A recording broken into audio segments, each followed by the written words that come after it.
Hello and welcome back to Wargaming in a Cave. As you can probably tell by the way the sun's reflecting from me, we're in the middle of a heat wave, but tomorrow we're going to be playing Mont St Jean. We're going to be using GDA 2. We're using the scenario from Dave Brown's excellent 100 Days book, scenario book which accompanies GDA. And we're just about set up the Allies. The French are yet to deploy. We'll be starting tomorrow morning, but the idea being that if we deploy the night before, then we can crack on straight with gaming after we've had breakfast. Anyway, that's the plan. Let me show you the table. There's an overview of the table. We're playing on most of it. You'll see not quite all of it. So it's about 13 foot long and 6 foot wide. Let me show you the Allies lines. Here we have the KGL. KGL figures are Perry's. In La Hassant, which is the hovels buildings, which I've painted up and then put onto a base, which has come out quite nicely, hopefully.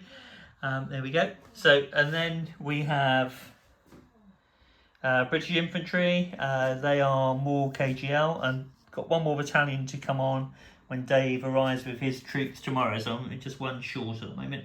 And then we move on to Violence Brigade. The Plucky Dutch. I do like playing the Dutch. They always seem to.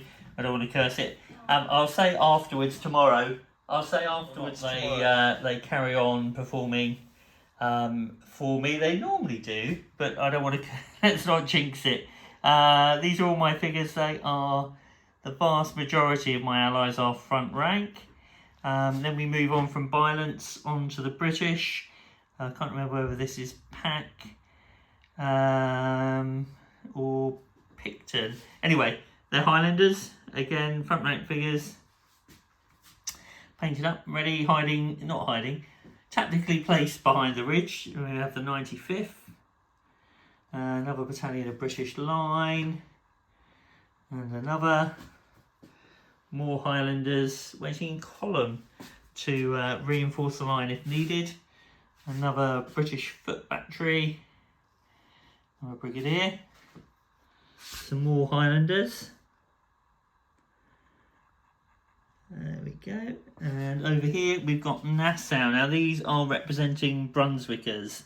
My Brunswickers are yet to be put together and painted. So I'm using Nassau in the interim. So there we have the Allied line. I'll give you a swish of the whole field so you can see. There we go. Right, and now to show you the French. Put all my French onto trays ready to assist the French players when they arrive in deploying. So I'll just give you a slow camera pass of these. These are by and large front rank. There are a few battalions of elite in there, so there's a bit of a mix, but they are on their trays ready to be deployed. I need trays which are slightly longer so that you don't have to have one base propping up. I've got a battalion of French firing, which is unusual. They're elite figures. They're really nice to paint. More battalions of line troops, and over here 2 regiments of lancers.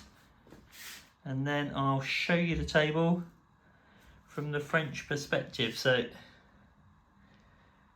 that's the Allied line that they can see, hopefully, the Allied line that they will not breach. Anyway, more will be revealed once the French have deployed, and then I shall be reporting as we work our way through the game tomorrow. Well, the French have deployed. Their first wave, for want of a better description, is on the table. Not quite where they should be, because they'll be measuring from the edge of the table to represent when they've come in. But as you can see, ranks of French there, various manufacturers, I think from Rob's collection. As you can see, there we go. And these are their front rank, they're mine, they're Rob's plastic Perry's, I think, by the looks of it. They're elite. They're my 1st Battalion of Trilliers, albeit the command base is at the back. Let's just change that around. So they're ready. They need their flag, obviously. They're elite miniatures. They are front rank.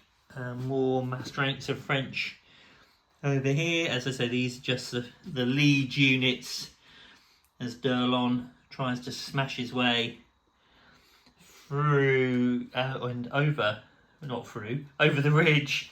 So there we have it. There's the French side of the table, and action will begin in the morning.